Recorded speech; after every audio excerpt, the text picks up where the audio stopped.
madaxweynaha jamhuuriyadda Jabuuti mudane Ismaaciil Cumar Geelle oo dhawaan ku guuleystay codka shacbiga in ka badan 86% ayaa maanta waxa uu qada sharaf u sameeyay isaga iyo guddigii ololaha doorashada u qaabilsanaa isbahaysiga MP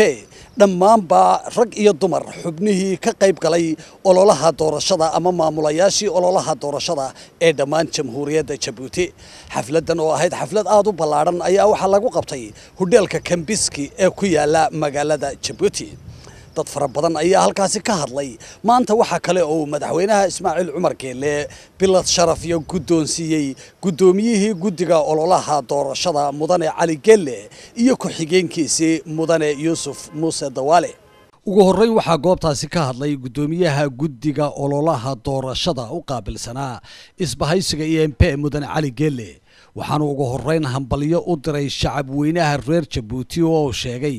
inay ka dhabeeyeen ballanqaadkoodii hore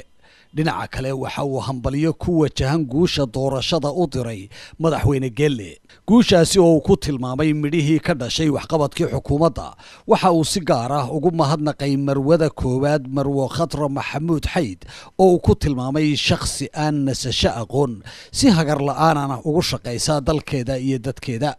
dhinaca kale waxa uu hambalyadaasi guusha isbahaysiga MP gaadheen oo mudane Cali Geelle ku tilmaamay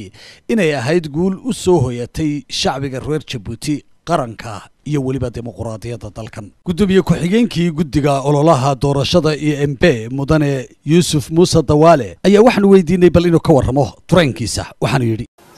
ilaaha haweeney waaxid ka fadalay in noo dhib yareeyay in aniga iyo Cali Geelle walaalkay ومانت مدحوينه يراهو بلاد بعد مدنتين شرفتنا إلهي كسوكو وحاسكله مدحوينه إسماعيل عمر جيل قال كيو بقول فرحان إن أنا هودي قاركي وحن سجعلنا إن شاء الله تعالى إن يجوش هذه النقطة جوشي تدوينها غير جيبوتي قارهان بلش درايتك madaxweyne Geelle oo soo afmeeray qada sharaftan ayaa waxa uu u mahad celiyay shacab weynaha reer Jabuuti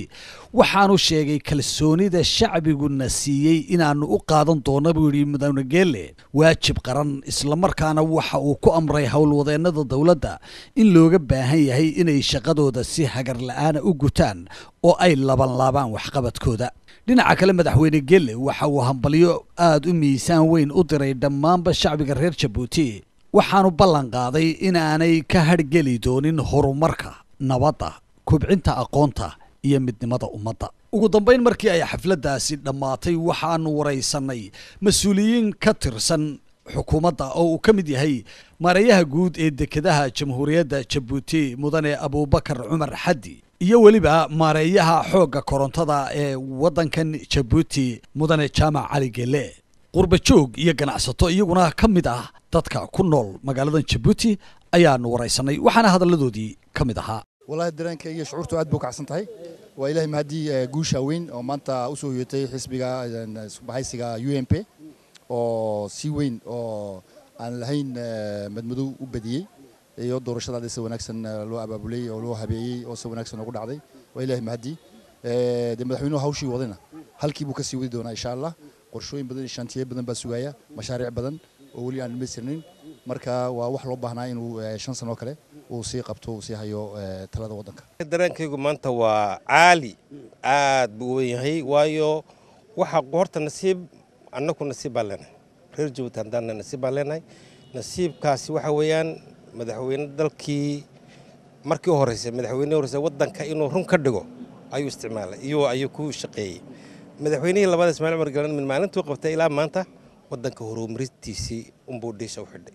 ee wadinka arkay maanta waxa matqana aan gaadhnay taasina waxa weeyaan yaani isxilqaanka iyo isku kalsoonida iyo isku hibeynta wadanka ayaa taa keentay waxaan anaguna u maleynaynaa hadii aan wax yar ku taageeri karo si hagar la'aan ayaan ugu taageeraynaa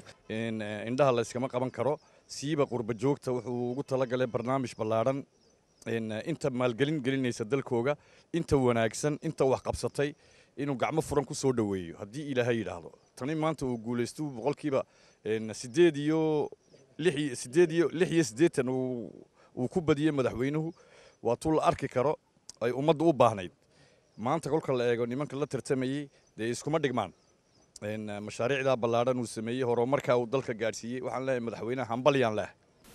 والله بلا درينكaygu aad buu weeyay maanta waxaan doonayay inaan halkan ka uga faa'iideysto si aan horta madaxweynaha aan u yiraahdo hambalyo si aan u yiraahdo ummadda reer Djibouti oo dhan meelkasta joogaan ee siday u badiyeen maanta waa la wada badiyay dhinac baa loo wada jeestay waxaan maleynayaa inay guushuna degdeg u haleeli doono wixii inaga maqnaa wixii badnaana hore inuu dhameynay waxaan ku leeyahay madaxweynaha ilaahay ha kula qabto ummaddu wax badan way ka sugaysaa ummaddu dhinacba aynu wada soconaa guushuna waa agteenne